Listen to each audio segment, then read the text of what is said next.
제가 요한복음 3장을 읽으면서 뜬구름 잡는 소리처럼 들렸던 말씀들을 설명드리면서 은혜를 나누도록 하겠습니다.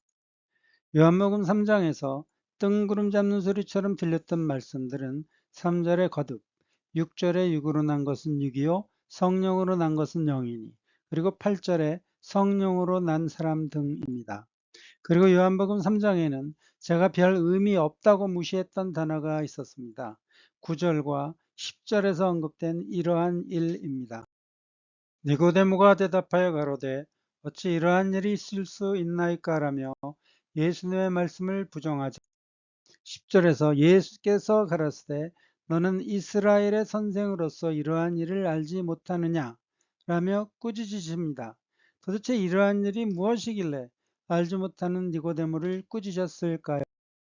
요한복음 3장에는 별 의미 없다고 지나쳤었던 말씀이 또 있었습니다. 11절 말씀입니다. 내게 이르노니 우리 아는 것을 말하고 본 것을 증거하노라. 우리는 누구인지, 우리가 아는 것은, 그리고 우리가 본 것은 무엇인지 등의 말씀드리겠습니다. 요한복음 3장을 공부하면서 3절에 거듭, 8절에 성령으로 난 사람, 9절과 10절에서 언급된 이러한 일, 11절에 우리는 누구인지, 우리가 아는 것은 또 무엇이고 또 우리가 본 것은 무엇인지를 좀 더 자세히 설명드리겠습니다. 1절 말씀입니다. 바리새인 중에 니고데모라 하는 사람이 있으니 유대인의 관원이라. 니고데모는 바리새인이었습니다. 요세푸스에 의하면 예수님 당시에는 약 6천 명의 바리새인이 존재했었다고 합니다. 바리새인들과 제사장 역할을 하는 사두개인들과의 관계는 좋지 않았다고 하는데 이러한 사실을 사도행전 통해서 확인하실 수 있습니다. 사도행전 5장에는 대제사장을 포함한 사두개인들 당파가 사도들을 죽이려 하자 사도 바울의 선생 가말리엘이 발언권을 얻어 사도들을 구원합니다. 그리고 사도행전 23장도 상황이 비슷한데 바울이 잡혀서 공회에서 신문을 받는 중에 바리새인 공회원들에게 자신의 사정을 호소하는 모습입니다. 이러한 이유는 사두개인들 당파와 바리새인들 당파 사이가 좋지 않기 때문입니다. 참고로 제사장 직분을 갖고 있었던 사두개인 당파는 대부분 사독의 후손이었다고 합니다. 사독은 솔로몬 왕 당시의 대제사장이었습니다. 사독의 후손들이 제사장 직분을 담당하게 된 것은 에스겔의 예언 때문입니다. 에스겔서 44장 15절 말씀입니다. 이스라엘 족속이 그릇하여 나를 떠날 때에 사독의 자손 레위 사람 제사장들은 내 성소의 직분을 지켰은즉 그들은 내게 가까이 나와 수종을 들되 내 앞에 서서 기름과 피를 내게 드릴지니라. 나 여호와의 말이니라. 아멘. 열왕기하 11장에는 아달랴가 왕의 씨를 진멸하는 중에 아하시아의 아들 요아스가 목숨을 구원받고 하나님의 전에 숨어서 6년을 생활합니다. 발각되지 않고 6년 동안 생존할 수 있었던 이유는 백성들이 하나님을 떠나서 우상을 섬겨 성전에 볼 일이 없었기 때문입니다. 그리고 예루살렘 성전에 아세라상이 존재했었다는 열왕기하 23장 말씀을 참조하면 어느 정도로 백성들이 하나님을 멀리 했나를 알 수 있는데 에스겔 선지자가 대언한 이스라엘이 떠났을 때라는 하나님의 말씀은 이러한 상황을 의미한다고 생각합니다. 많은 유대인들이 하나님을 떠났었지만 제사장들은 하나님을 섬겼습니다. 저는 이러한 이유에서 교회에서의 세습을 찬성합니다. 3장 1절 말씀입니다. 바리새인 중에 니고데모라는 사람이 있으니 유대인의 관원이라. 요한복음에서 대부분의 유대인은 예수님의 적대 세력, 특히 바리새인을 의미합니다. 유대인의 관원은 산헤드린 의원입니다. 예루살렘 소재 산헤드린은 유대의 행정부, 사법부, 입법부를 모두 수행하는 기관이었습니다. 예수님 당시에는 이스라엘에 두 개의 산헤드린이 존재했었습니다. 작은 산헤드린, 큰 사내들인, 작은 사내들인은 큰 도시마다 설치되었고 23명으로 구성되어 있었다고 합니다. 큰 사내들인은 예루살렘에 설치되어 있었고 71명으로 구성되었습니다. 2절 말씀입니다. 그가 밤에 예수께 와서 가로되 라삐여 우리가 당신은 하나님께로 오신 선생인 줄 아나이다. 하나님이 함께하지 아니하시면 당신이 행하시는 이 표적을 아무라도 할 수 없음이니이다. 아멘. 2절은 니고데모의 인사말입니다. 그가 밤에 예수께 와서 라삐여라고 니고데모가 인사를 드리는데 예수님 당시에 랍비라고 호칭을 받는 사람은 많지 않았다고 합니다. 공자의 성은 공이고 자는 선생의 의미인 것을 우리는 알고 있습니다. 학문적 성취를 이룬 분들이 자라는 존칭으로 불리워졌습니다. 랍비라 호칭받는 사람들은 공자, 맹자만큼 훌륭한 사람들이었다라고 생각합니다. 5장 34절인가에 등장하는 가말리엘도 랍비라 호칭되었다고 합니다. 니고데모가 우리가 당신은 하나님께로 오신 선생인 줄 아나이다 라고 예수님께 인사를 드리는데 우리는 누구였을까요? 요한복음 2장 23절을 말씀 참조하면 예루살렘에는 예수님이 하나님으로부터 오신 선생으로 믿고 있는 사람이 많이 있었습니다. 요한복음 2장 23절 말씀입니다. 6월절에 예수께서 예루살렘에 계시니 많은 사람이 그 행하시는 표적을 보고 그 이름을 믿었으나 아멘. 이 많은 사람들 중에 니고데모만이 예수님 방문을 허락받았습니다.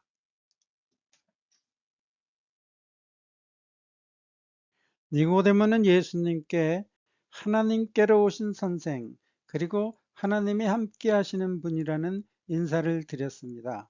하나님을 섬기는 유대인들에게 하나님께로서 오신 선생이라는 호칭은 가장 명예로운 호칭이었다고 생각합니다. 그리고 하나님이 함께하는 인물들, 이 사건들이 구약에 자주 등장하는 것을 참조하면 하나님이 함께하는 것은 예수님을 존경하는 의미가 있는 인사말이라고 할 수 있습니다. 2절은 니고데모의 인사말이었는데 상대방의 인사를 받았으면 답 인사를 해야 하는데 예수님은 그렇지 않으셨습니다. 3절에서 예수께서 대답하여 가라사대 진실로 진실로 내게 이르노니 사람이 거듭나지 아니하면 하나님 나라를 볼 수 없느니라. 니고데모에게 답 인사를 하지 않으셨습니다. 왜냐하면 하나님은 경배를 받으시는 분이시기 때문입니다. 그리고 우리는 하나님을 경배하는 사람입니다. 니고데모는 예수님께 인사를 드리면서 이 표적을 강조했습니다. 아마도 니고데모는 하나님께로 오신 선생으로부터 표적을 기대했었고 예수님은 하나님답게 3절에서 하나님 나라를 말씀하셨습니다. 예수께서 대답하여 가라사대 때 진실로 진실로 내게 이르노니 사람이 거듭나지 아니하면 하나님 나라를 볼 수 없느니라는 예수님 말씀은 율법 생활을 열심히 하는 니고데모에게 너처럼 믿음 생활을 하면 하나님 나라를 볼 수 없어 라는 의미입니다. 니고데모가 원했던 말씀은 아니었습니다. 첫 말씀부터 사람이 거듭나지 아니하면 하나님 나라를 볼 수 없느니라는 경청동지한 말씀을 들었습니다. 니고데모가 얼마나 당황을 했었을까요? 예수님께서 말씀하신 이 거듭은 3장의 핵심 단어입니다. 거듭을 교회 용어에 익숙하지 않은 분들에게 설명하실 수 있나요? 하나님 나라를 사모하는 니고데모를 당황하게 하였던 거듭나지 아니하면 하나님 나라를 볼 수 없느니라는 3절 말씀이 저에게는 뜬구름 잡는 소리처럼 들렸었습니다. 돈으로도 힘으로도 못 가고 거듭나야 간다는 노래도 있지만 거듭을 알고 계십니까? 요한복음 3장은 8절까지는 거듭을 친절하게 설명하신 말씀이고 10절로 17절까지는 거듭나는 것이 전제 조건이라는 주입식 교육이라고 생각합니다. 우리는 이미 거듭나다의 의미를 알고 있습니다. 거듭 태어나는 것은 무슨 의미일까요? 하나님의 자녀가 되는 것이죠. 근데 세상 사람들 중에는 아버지가 있는데 어떻게 하나님을 아버지라 부를 수 있냐고 반문한 사람들도 있었습니다. 작은 아버지, 큰 아버지, 하늘 아버지. 거듭나지 아니하면 하나님 나라를 볼 수 없느니라. 구원을 정확하게 설명해 주신 말씀입니다. 우리도 구원을 한 문장으로 간결, 정확하게 이 거듭의 의미를 모르는 세상이 이해할수록 설명할 수 있어야겠습니다. 거듭나지 아니하면 하나님 나라를 볼 수 없느니라. 이처럼 간결한 말씀을 들은 구약 박사이고 이스라엘의 선생인 니고데모가 보인 4절의 반응을 참조하면 니고데모가 많이 당황한 사실을 알 수 있습니다. 니고데모가 가로되 사람이 늙으면 어떻게 날 수 있삼나이까? 두 번째 모태에 들어갔다가 날 수 있삼나이까? 말도 안 되는 소리로 반문합니다. 당황한 니고데모에게 거듭난다는 의미를 설명해 주시기 위해서 예수님은 5절, 6절, 8절 이 3개의 구절로 자세히 설명을 해 주셨습니다. 그런데 예수님이 거듭을 설명하시는데 공통으로 사용하신 단어가 있습니다. 5절에도 성령, 6절에도 성령, 8절에서도 성령을 말씀하셨습니다. 예수님이 거듭을 설명하시면서 성령을 3번이나 말씀하셨습니다. 거듭을 성령으로 이해하셔도 무난할 듯합니다. 예수님은 눈높이 맞춤 교육을 하셨습니다. 구약을 설명하시면서 구약 박사이며 선생으로 성령의 존재와 사역을 알고 있었던 니고데모에게는 성령님을 예로 들어 설명하셨는데 4장의 사마리아 우물가의 여인에게는 생수로 설명하셨습니다. 이번에는 거듭이 성령을 의미하고 거듭난다는 성령님의 인재임을 인간적인 방법으로 설명드리겠습니다. 3절에 이 거듭을 위로부터 바꾸어 읽으시면 거듭나다가 성령의 임재를 의미하는 말씀임을 쉽게 깨닫고 또 3장 말씀을 쉽게 이해할 수 있습니다. 거듭 예수께서 대답하여 가라사대 진실로 진실로 내게 이르노니 사람이 거듭나지 않으면 하나님 나라를 볼 수 없느니라. 위로부터 바꾸어서 한번 봉독해 드리겠습니다. 예수께서 대답하여 가라사대 진실로 진실로 내게 이르노니 사람이 위로부터 나지 아니하면 하나님 나라를 볼 수 없느니라. 아멘.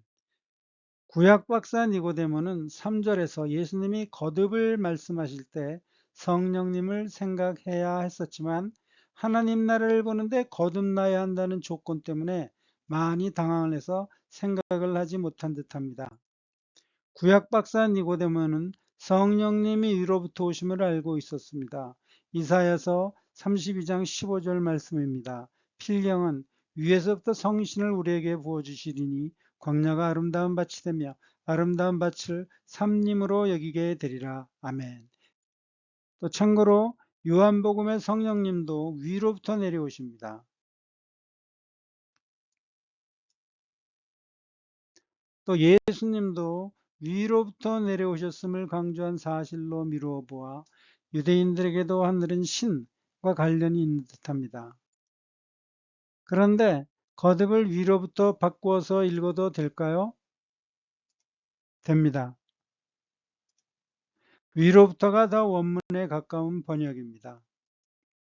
3절에 거듭으로 번역된 원어는 아노센입니다.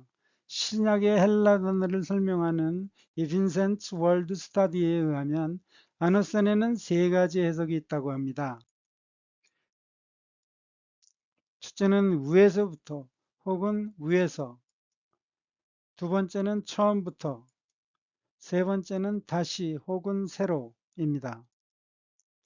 요한복음에서는 이 아노센이란 단어가 위에서 혹은 위에서부터로 번역이 되었습니다. 19장 1절에서는 위에서, 19장 23절에서는 위로부터, 그리고 마태 마가복음에서도 모두 위로부터 번역이 되었습니다.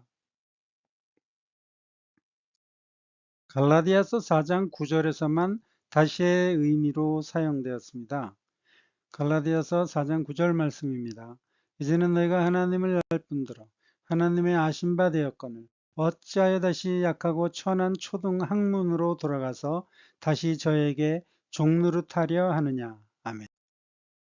대부분의 영어 성경은 한글 성경처럼 거듭나다, born again으로 번역했지만 원어에 가장 충실하게 번역된 이 NRSV는 위로부터 나다, born from above로 번역을 했습니다.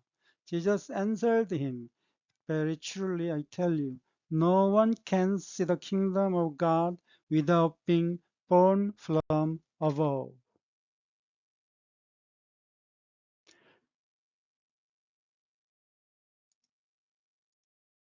거듭을 위로부터 바꾸어서 읽어도 무난할 뿐만 아니라 3장을 이해하는 데 큰 도움이 됩니다. 거듭, 본래의 뜻은 위로부터인데 예수님은 위로부터를 설명하시기 위해 위로부터 오시는 성령님을 3번이나 예로 들어 말씀하셨고 위로부터는 성령님을 의미하고 위로부터 난다는 성령님의 임재가 확실한 3절에서 하나님의 나라에 들어가는데 거듭이라는 조건이 필요하다는 예수님 말씀을 들은 니고데모가 당황합니다. 왜냐하면 하나님으로부터 오셨고 하나님이 함께 하신다고 믿었던 예수님 말씀에 의하면 거듭이라는 조건을 충족시키지 못하면 자신의 삶이 하나님 나라로부터 인정을 받을 수 없기 때문입니다. 니고데모도 하나님 나라에 들어가는데 조건이 있음을 알고 있었습니다. 그리고 이 조건을 충족하지 못하면 하나님 나라에 들어갈 수 없음도 알고 있었습니다. 유대인의 조건은 율법 준수입니다. 그리고 이방인의 조건은 먼저 유대교로 개종을 하고 그 다음에 세례를 치르고 기도를 드리고 그리고 성전에 제물을 드리고 난 후에 유대인처럼 율법을 준수해야만 하나님 나라에 들어갈 수 있는 사실을 알고 있었습니다. 3장에는 예수님 말씀을 들은 니고데모의 당황한 모습이 2번 기록되었습니다. 4절과 9절에 기록되었는데 3장 4절 니고데모가 가로되 사람이 늙으면 어떻게 날 수 있삼나이까? 두 번째 모태에 들어갔다가 날 수 있삼나이까? 3장 9절 니고데모가 대답하여 가로되 어찌 이러한 일이 있을 수 있나이까? 사람이 늙으면 어떻게 날 수 있삼나이까? 라는 이 반응은 나야 한다는 조건에 대한 반응입니다. 거듭은 생각하지 못하고 나야 한다는 조건에 대한 반응이고 9절에서 어찌 이러한 일이 있을 수 있나이까? 라고 반문하는데 이 9절의 모습은 예수님이 설명하신 거듭의 의미를 이해한 후의 반응이라고 생각을 합니다. 니고데모 9절에서 니고데모가 대답하여 가로되 어찌 이러한 일이 있을 수 있나이까? 라고 반문하는데 있을 수, 또 없을 수도 있지 않겠습니까? 있을 수는 판단하고 난 후에야 보일 수 있는 반응입니다. 율법 준수만이 하나님 나라에 들어갈 수 있다고 믿고 율법 준수에 평생을 양보하며 살았는데 거듭나야 한다는 예수님의 말씀은 바리새인으로서 자신의 믿음 인생 자체가 부정당하는 것입니다.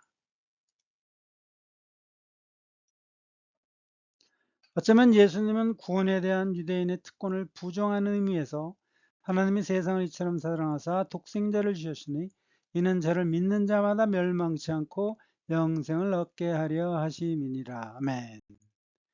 어쩌면 예수님은 심판에 대한 유대인의 개념을 부정하는 의미에서 하나님이 그 아들을 세상에 보내신 것은 세상을 심판하려 하심이 아니요 저로 말미암아 세상이 구원을 받게 하려 하심이니라. 아멘. 5절에서 예수께서 대답하시되 진실로 진실로 내게 이르노니 사람이 물과 성령으로 나지 아니하면 하나님 나라에 들어갈 수 없느니라. 예수님께서 말씀하신 물과 성령의 역할은 니고데모도 잘 알고 있는 예스겔서 36장에 25절, 27절에 자세히 언급되어 있습니다. 25절에 먼저 맑은 물로 너에게 뿌려 너희를 정결케 하되, 또 26절에는 또 내 새 영을 너희 속에 두고 새 마음을 너에게 주되, 또 27절에서는 또 내 신을 너희 속에 두어 너희로 내 율례를 행하게 하리니. 아멘. 요한복음 3장 두 번째 강의는 또 계속되겠습니다.